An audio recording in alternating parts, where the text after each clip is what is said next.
Hello दोस्तों और स्वागत है आपका टोटल प्रेप यूपीएससी चैनल में, जिसमें राइट नाउ आप देख रहे हैं आज की सारी करंट अफेयर्स का रैपिड राउंड अप। तो चलिए और ज़्यादा टाइम वेस्ट न करते हुए चलते हैं हम आज की पहली न्यूज़ पर, जो कि है कि Madhya Pradesh government has announced the intent to reserve jobs in states only for sons of soil. Sons of soil क्या होता है, जिसे हिंदी में भूमिपुत्र कहते हैं। तो बेसिकली मध्य प्रदेश सरकार ने कहा है कि वो अपने राज्य में, अब ऐसा उन्होंने फैसला लिया नहीं है, ऐसा फैसला वो लेने वाले हैं कि अब अपने राज्य में जितनी भी नौकरियां होंगी वो राज्य के रहने जो मूल निवासी हैं उनको ही दी जाएंगी। साथ ही साथ राज्य के एजुकेशनल इंस्टीट्यूशंस में एडमिशन भी राज्य के मूल निवासी जो छात्र छात्राएं हैं उन्हें दिया जाएगा। हालांकि इस तरह के प्रयास जब पहले किन्हीं राज्य सरकारों ने किए हैं तो अदालतों ने इन कानूनों को अनकॉन्स्टिट्यूशनल बोल के स्ट्राइक डाउन कर दिया है। ठीक है, इसके पीछे कौन सा कॉन्स्टिट्यूशनल प्रोविजन है जिसको इस्तेमाल करके इसको स्ट्राइक डाउन किया जाता है? देखिए, आर्टिकल 1 और 2 में बात होती है, कॉन्स्टिट्यूशन के आर्टिकल 1 और 2, एकदम पहले दूसरे आर्टिकल में ये बात होती है कि India is a union of states. ठीक है, तो इसमें सिंगल सिटीजनशिप है, ये फेडरेशन नहीं है। तो हर राज्य की अपनी अलग अलग नागरिकता नहीं होती है।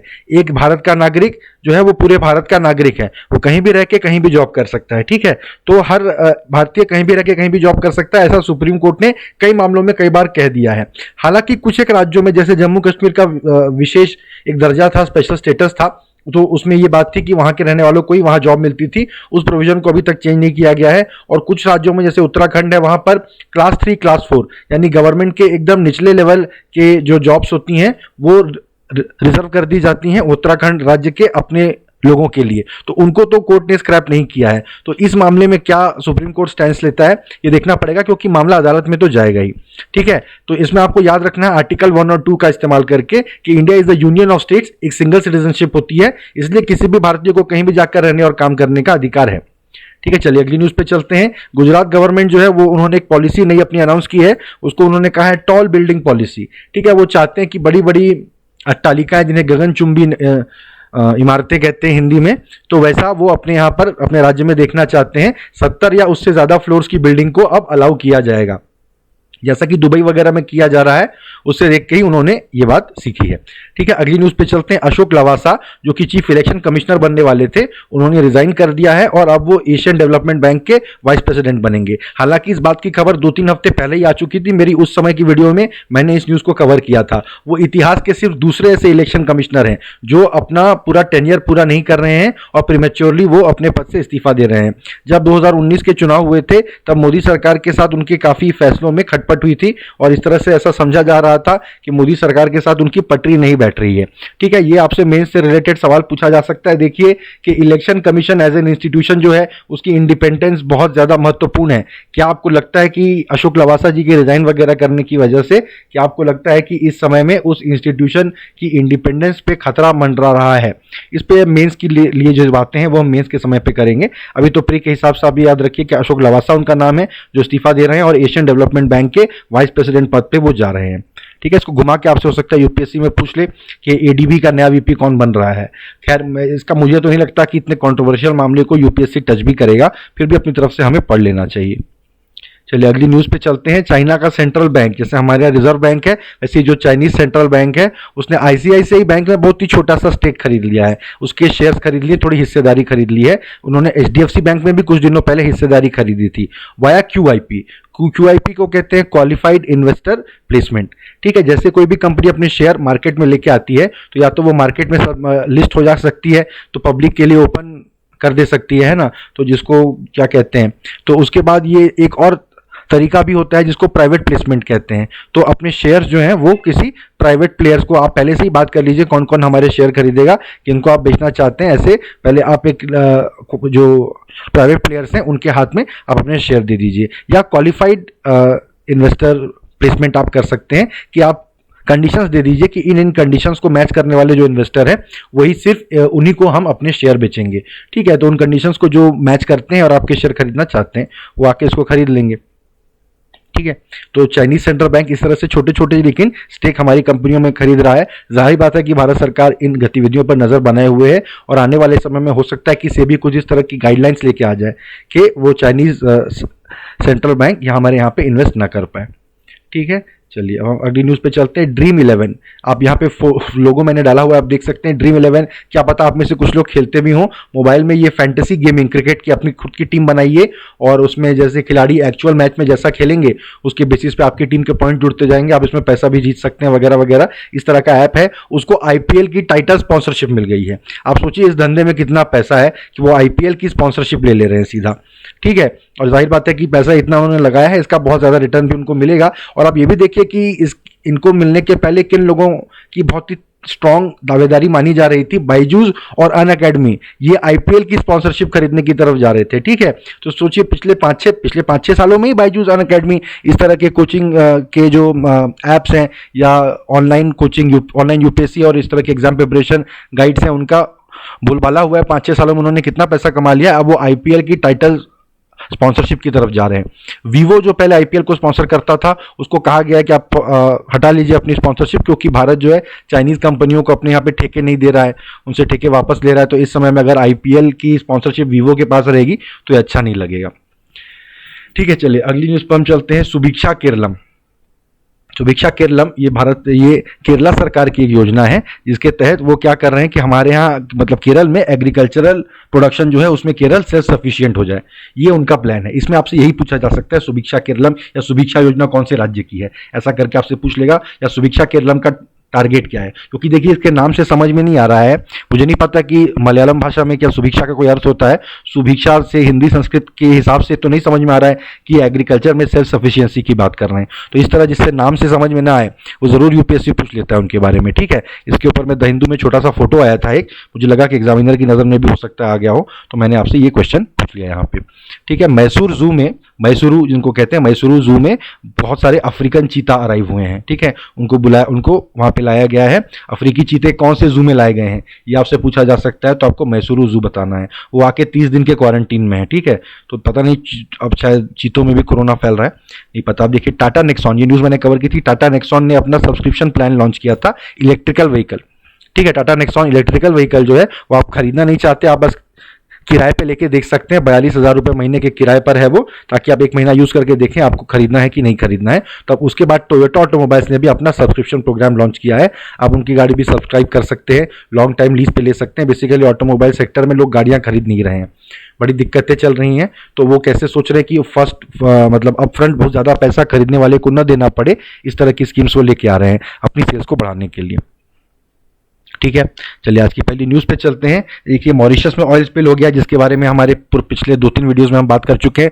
मॉरिशस की राजधानी है पोर्ट लुइस, ये याद रखिए। वहाँ पर जो ऑयल स्पिल है उससे फाइट करने में हेल्प कर रहे हैं भारत के हेलीकॉप्टर्स, हमारे इंडिजिनस यानी हमारे देश में ही डेवलप किए हुए ध्रुव एडवांस लाइट हेलीकॉप्टर्स जो हैं और Chetak helicopter given by India to Mauritius. ठीक है, मॉरिशस को दिए जा चुके हैं ये हेलीकॉप्टर, वहाँ पर यूज़ हो रहे हैं। ऐसा नहीं कि भारत सरकार जाके हेल्प कर रही है, हमारे हेलीकॉप्टर्स का इस्तेमाल करके मॉरिशस सरकार ही अपने यहाँ पे ऑयल स्पिल को फाइट कर रही है। जबकि जापानीज ओन्ड कार्गो शिप था MV वाकासियो, नाम याद रखिए, पूछा जा सकता है, जो कि उनका जो कैपिटल है पोर्ट लुइस उसके 40 किलोमीटर पहले इट रैन अग्राउंड, यानी जमीन से जाके टकरा गया। ठीक है, तो टूट गया।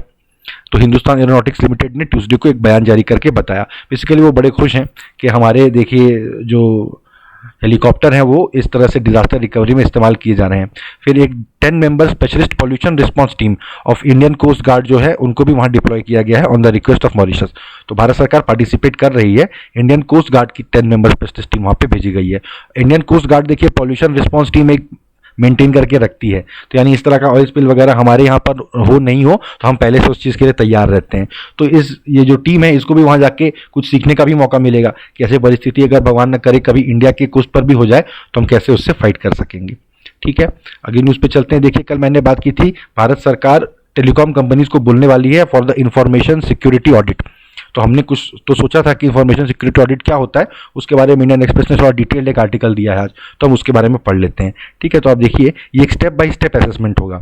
ठीक है, एक नेटवर्क के पूरे इंफ्रास्ट्रक्चर का आपसे कंफ्यूज करने के लिए पूछ लेगा नेटवर्क के सिर्फ कम्युनिकेशन एलिमेंट्स का चेक किया जाएगा कि पूरे इंफ्रास्ट्रक्चर को चेक किया जाएगा। आपको बताना है पूरे इंफ्रास्ट्रक्चर को ये चेक करेगा, जो कि इक्विपमेंट जो इंस्टॉल किए गए हैं उनको चेक करता है, और उसमें लेटेस्ट अपग्रेड जो किए गए हैं, कई बार सॉफ्टवेयर अपग्रेड किए जाते हैं, तो जब आपने हार्डवेयर लिया था, सॉफ्टवेयर लिया था, तब शायद आपने उसको चेक किया हो, पर बाद में उन्होंने बताया कि नहीं कुछ हम अपग्रेड कर रहे हैं, और उस अपग्रेड के दौरान ही कुछ उन्होंने सिक्योरिटी बग आपके डिवाइसेस में, आपके नेटवर्क में डाल दिया, तो उस समय फिर अब वहां से लिसनिंग डिवाइस बन जाएगा, आपका डेटा चोरी करने लगेगा।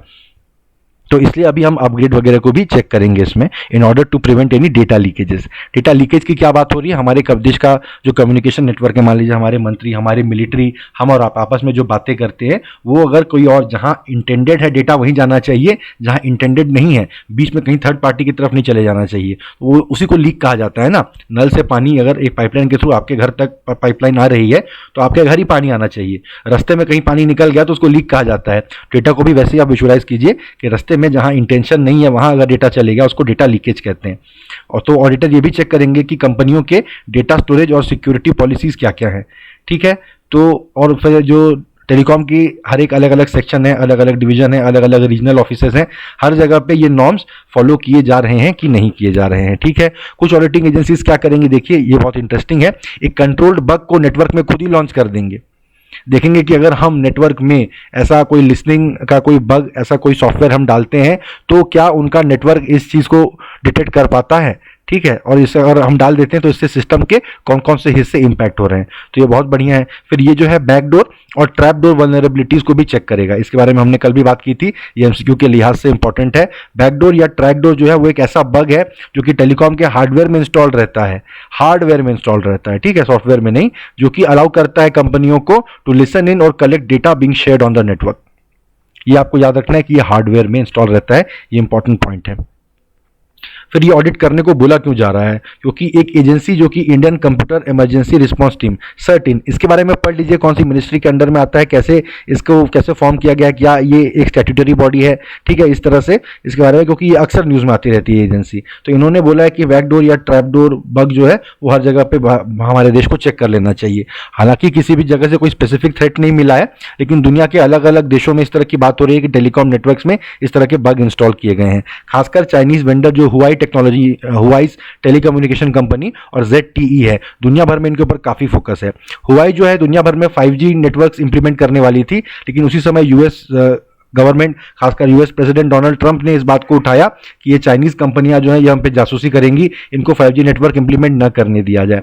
उसके बाद इंग्लैंड के प्राइम मिनिस्टर बोरिस जॉनसन ने भी इस बात को कहा कि हुआई को अपने यहाँ हम 5G नेटवर्क इंस्टॉल नहीं करने देंगे। उन्होंने, ये मैंने मेरे वीडियो में उस समय कवर किया था कि D10 करके उन्होंने 10 डेमोक्रेसीज का एक नेटवर्क बनाने की बात की थी, जिसमें कि G7 दुनिया की 7 सबसे बड़ी अर्थव्यवस्थाएं हैं, उसमें ऑस्ट्रेलिया, इंडिया और जापान या कोई एक और देश था, ठीक है। इनको ऐड करके 10 डेमोक्रेसीज का हम एक ऐसा ग्रुप बनाएंगे जो कि हम ही आपस में मिलके 5G नेटवर्क कैपेबिलिटीज डेवलप करेंगे और हम आपस में 5G नेटवर्क इंप्लीमेंट करेंगे, हम चाइना को यहां नहीं आने देंगे, ठीक है। क्योंकि यूएस ने कहा कि चाइना ने उनके टेलीकॉम नेटवर्क में बैकडोर इंप्लीमेंट किए थे, ठीक है, और वो दुनिया भर में ये चीज कर रहे हैं। देखिए चाइना में एक कानून है, जहां पे मेरा कर्सर आप देख पा रहे हैं, वहां पर देखिए चाइना में एक कानून है जो कि कहता है कि चाइनीज फर्म को चाइनीज इंटेलिजेंस एजेंसीज के साथ कोऑपरेट करना ही पड़ेगा, ठीक है। तो ऐसी परिस्थिति में आप किसी भी चाइनीज कंपनी को अपने यहाँ अगर बिजनेस करने दे रहे हैं तो आपको मान के चलना पड़ेगा, अगर चाइनीज इंटेलिजेंस एजेंसीज उनको कहेंगी कि आप हमारे लिए डेटा चोरी करिए तो वो करेंगे, क्योंकि उनके देश में यही कानून है।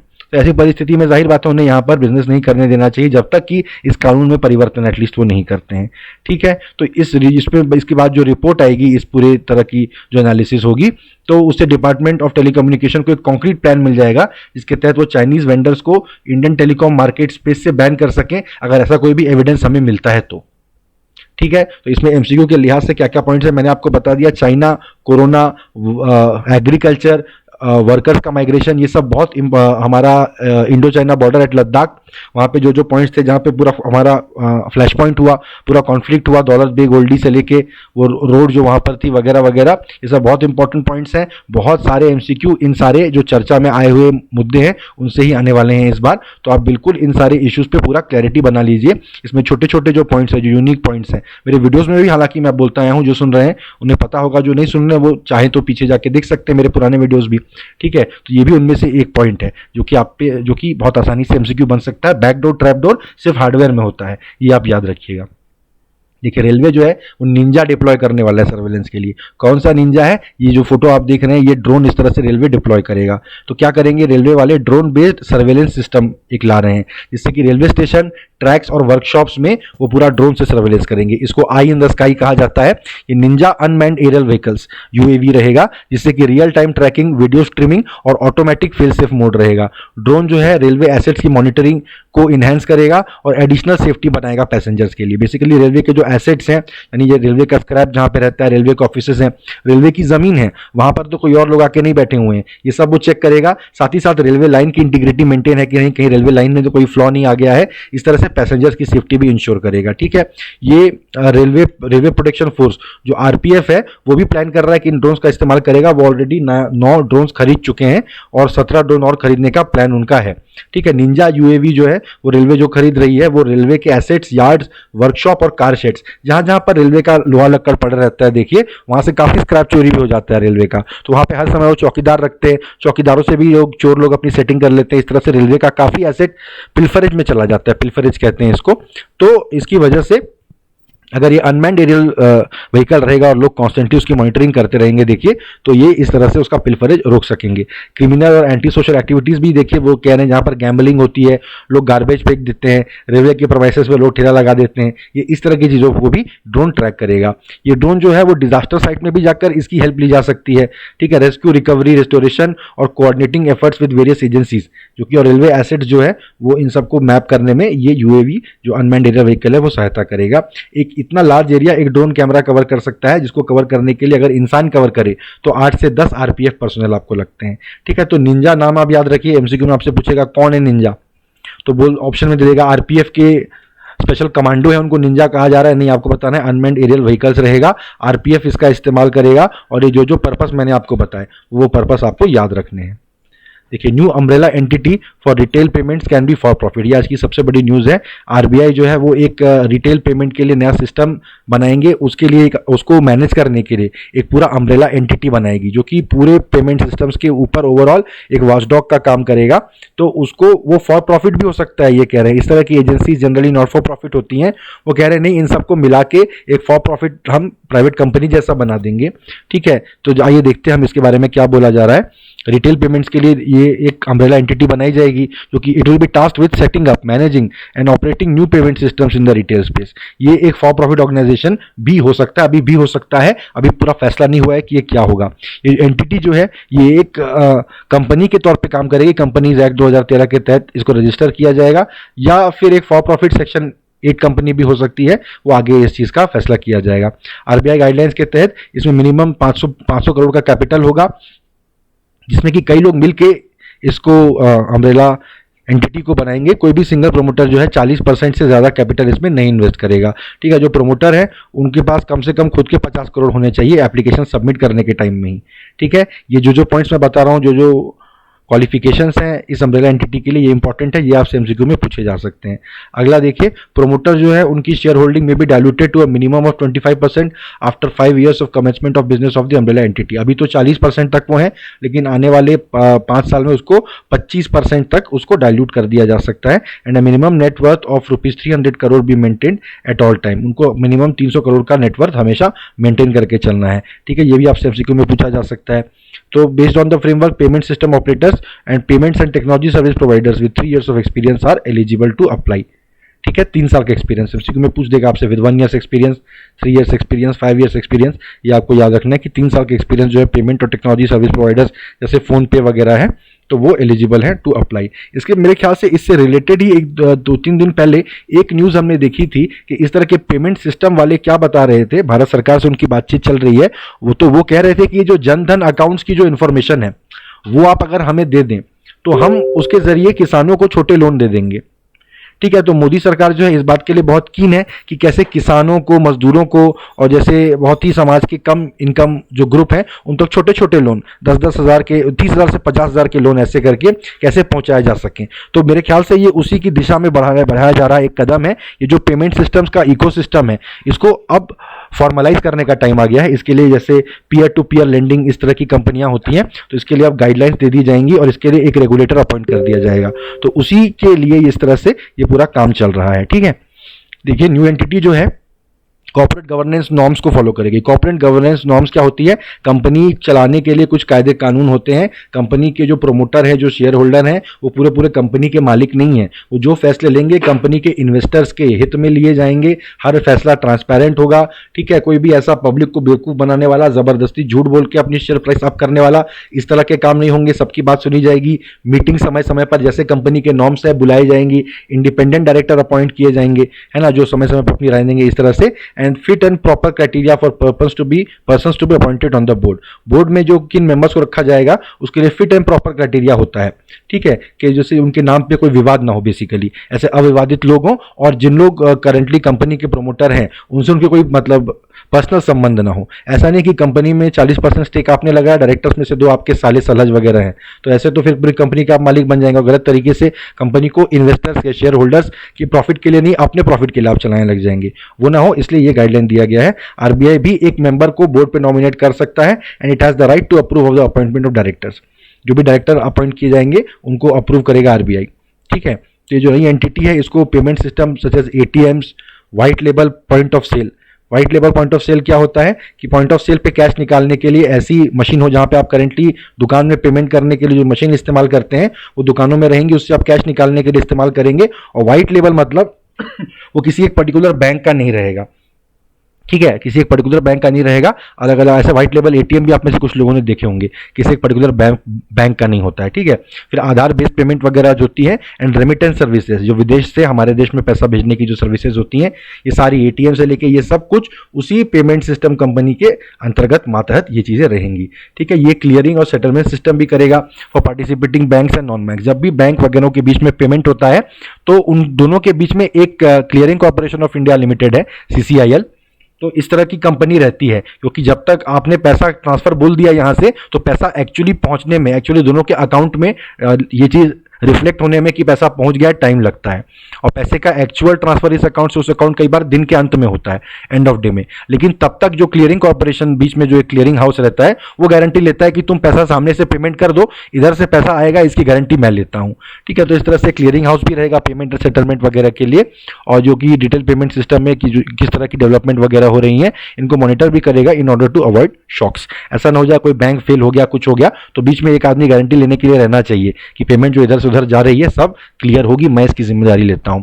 इसी ये भी एक्सपेक्ट किया जा रहा है, आरबीआई ने बताया कि अम्ब्रेला एंटिटी जो है वो इनोवेटिव पेमेंट सिस्टम्स देगी, जो कि अभी तक ऐसे समाज के वो वर्ग जो कि इन पेमेंट सिस्टम्स एटीएम्स वगैरह का हिस्सा नहीं थे। कई समाज के ऐसे वर्ग हैं जो आज भी एटीएम में घुसने से घबराते हैं, उनको एटीएम कैसे ऑपरेट करना है नहीं पता है। देखिए बैंकों के सामने कतार में खड़े रहने के लिए वो मजबूर है, और इस तरह से उनको छोटे लोन वगैरह भी नहीं मिल पाते हैं, पूरे बैंकिंग सिस्टम से वो लोग एक्सक्लूडेड हैं। तो उन लोगों तक कैसे हम पेमेंट सिस्टम को पहुंचाए, इसके लिए कुछ out of the box innovative system हम लोगों को लाना पड़ेगा।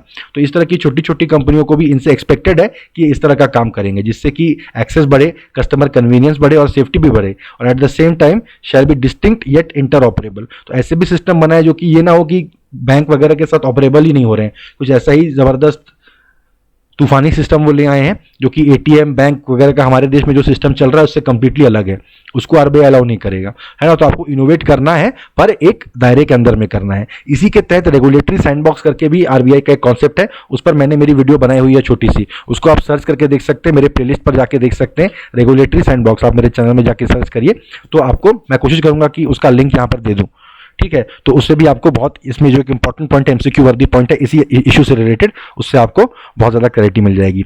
फिर देखिए अभी राइट नाउ एनपीसीआई का पूरा डोमिनेंस है, जो कि UPI, Bharat bill payment system, Aadhaar enabled payment system वगैरह सब चलाता है एनपीसीआई, तो उसका डोमिनेंस खत्म करना आरबीआई का ऑब्जेक्टिव है। एनपीसीआई खुद आरबीआई ने सेटअप किया था 2008 में। Prior to its formation central bank ने national electronics fund transfer system and electronic clearing service चालू की थी। एनईएफटी, कई लोगों को पता होगा, जब वो पैसा ट्रांसफर करते हैं तो वो एनईएफटी या आरटीजीएस के थ्रू ट्रांसफर होता है, और ईसीएस भी पहले एक समय में हुआ करता था। तो बेसिकली देश में इलेक्ट्रॉनिकली पैसे का ट्रांजैक्शन हो, इसको लेकर आरबीआई पिछले 2-3 दशकों से प्रतिबद्ध है, करबद्ध है। इसमें नए नए सिस्टम्स, नए नए इनोवेशंस आरबीआई निकालते आया है। ठीक है। एक 2019 में पॉलिसी पेपर आरबीआई ने पब्लिश किया था, उसने कहा था कि पेमेंट स्पेस में बहुत ही कम सिस्टम्स है, बहुत ही कम एंटिटीज हैं which are becoming too big, तो उससे बहुत ही हायर कॉन्सेंट्रेशन का रिस्क है। कुछ हो जाए एनपीसीआई में, मान लीजिए सॉफ्टवेयर फेलियर हो जाए, ठीक है, तो आप देखेंगे देश भर के पेमेंट रुक जाएंगे, क्योंकि सारा मामला आधार से पेमेंट हो, पॉइंट ऑफ सेल मशीन से पेमेंट हो, या फिर आपके एनईएफटी जैसे भी आप पेमेंट कर रहे हैं सब एनपीसीआई के थ्रू ही जा रहा है। तो ये तो बड़ी दिक्कत है। ये कहावत है ना, don't put all your eggs in one basket. एक ही बास्केट में सारे अंडे आप रख देंगे और वो बास्केट गिर गया तो सारे अंडे फूट जाएंगे। तो ऐसा कभी भी नहीं होना चाहिए, डाइवर्सिफाई करके रखना चाहिए। तो इसलिए वो ये बहुत सारे कॉम्प्लिकेटेड सिस्टम्स है, there is a concentration of many complicated systems and tasks under its ambit। तो उससे मोनोपोलिस्टिक बिहेवियर की भी कंडीशंस हो जाती हैं, जो कि क्वालिटी ऑफ सर्विस नहीं दे पाएगा।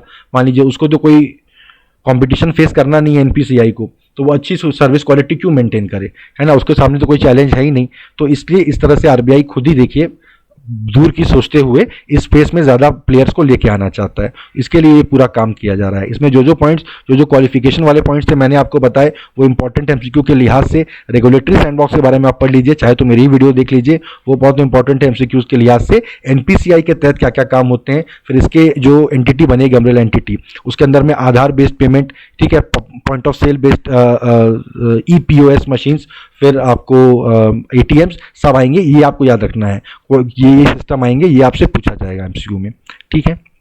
थैंक यू गाइस, ये थी आज की मेरी करंट अफेयर्स की कवरेज। मुझे उम्मीद है कि मेरा अप्रोच आपको पसंद आया होगा। प्लीज़ मेरे चैनल को सब्सक्राइब करिए, मेरी वीडियोस को लाइक करिए, कमेंट करिए अपने बारे में, आप कहाँ रहते हैं, कैसे तैयारी कर रहे हैं, कैसी तैयारी चल रही है, और किस तरह के वीडियोज़ आप चाहते हैं, किस तरह का कंटेंट चाहते हैं आप मेरे चैनल से, और अपने दोस्तों के साथ भी मेरे वीडियोज़ को शेयर करिए, ठीक है। थैंक यू गाइस, मिलते हैं मेरी अगली वीडियो में।